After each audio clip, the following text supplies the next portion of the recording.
Hi folks, welcome to the workshop. If you, like me, have a problem with your Genie IntelliCode, the problem usually is inside there is a little coupling. And to remove the coupling, you have to separate this bar from the main unit by about 3 inches. And what they always tell you to do is loosen these two bolts here, which are 7/16, very easy to do. And then somehow slide the unit back. Well, my problem is that my unit is hard bolted onto the ceiling joist. The unit itself is connected to the hard wiring for all of this stuff off the ceiling. And the unit is also wired, which they don't tell you, onto the track, not only to this first stop switch, but in fact all the way at the other end to the other stop switch. So the ability to move this track forward about 3 inches to get to that coupling, which is basically made out of plastic, and that's why it fails all the time, is next to impossible. This is a screw drive, so that screw will rotate with that coupling. I then realized that it's much easier to remove 2 screws at that end and slide basically this whole unit, leave the unit in place, which also, by the way, this thing weighs about 40 pounds.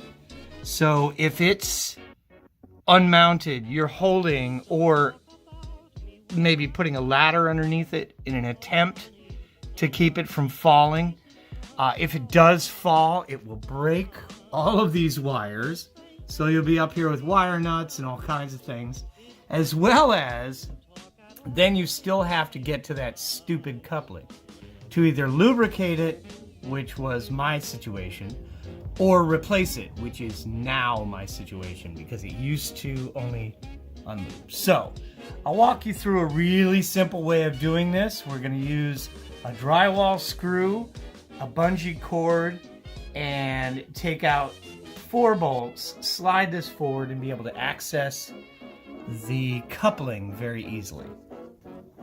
So just for convenience, I've put a drywall screw into the joist just above the rail, and obviously bungee corded it. You can use really anything. You could use a C-clamp with a bungee cord or a rope or a piece of strapping, whatever you want.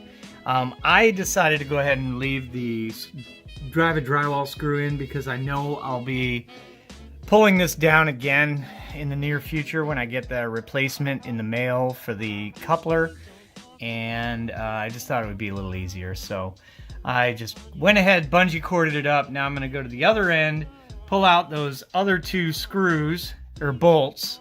Here are the 7/16 bolts on this side. I believe they're a different size, possibly 1/2 inch on the other side. So after I get those 2 off, I'm going to get these 2 off first, then I'm going to go to that end and do those 2.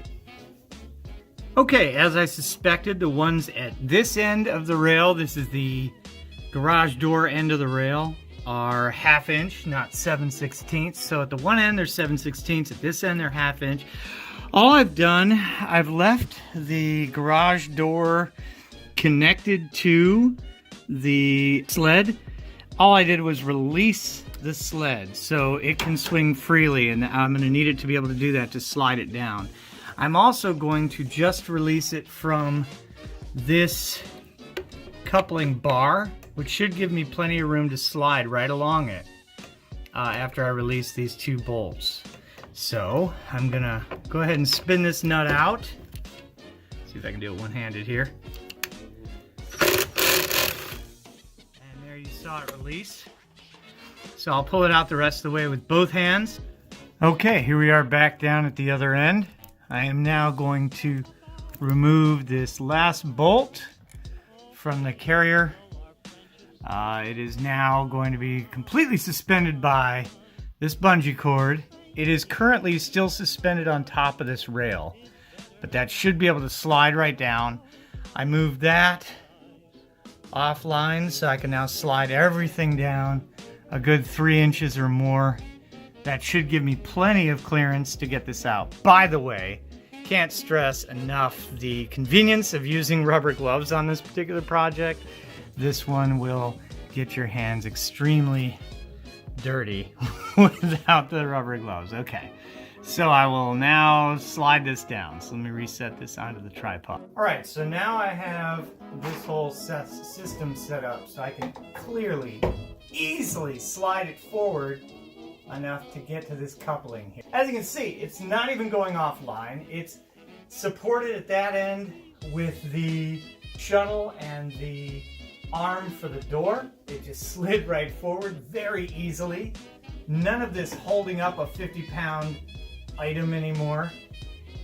So I have just pulled off the coupling end. I know you can't see because I did it. It was all greasy, so I grabbed it with a rag.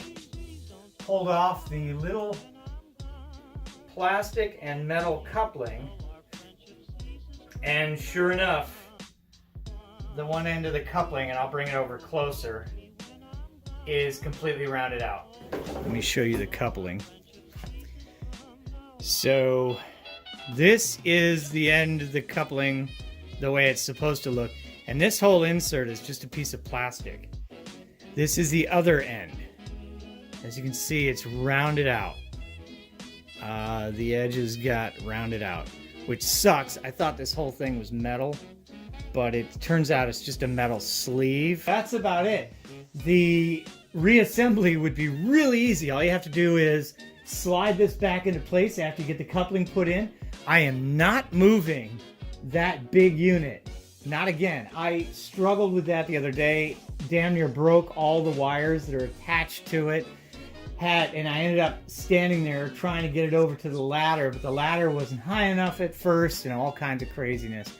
So my wife had to come out. We had to disconnect a bunch of stuff. So this is so much easier. It makes it a one-man job. All you do, as I mentioned, is disconnect 2 bolts on this end, 2 bolts at that end, and leave the carrier on, but release the carrier so it can slide if it needs to.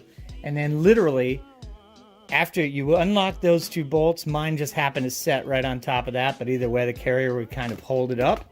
And then at this end, all you literally have to do is release those 2 bolts, slide it forward a good, 2.5, 3 inches, maybe more, and it pops right out. You can get to that coupling. All it took was 1 drywall screw and 1 bungee cord as far as specialty stuff. But even then, you wouldn't even have to put a drywall screw up if you didn't want to. You could literally run it with a clamp. A C-clamp would work, a carpenter's clamp, anything that can just hold it to the roof. And if you don't even have access to your roof, you could maybe clamp a 2x4 that was high enough, like a 8-footer or a 7-footer, clamp it to the side of the rail and just put the other end on the ground, and that way it would hold up this end. But the point is, once you've got this end supported, that end disconnected, you disconnect that end, you don't have to move the machine. I hope you enjoyed this. If you did, please comment and subscribe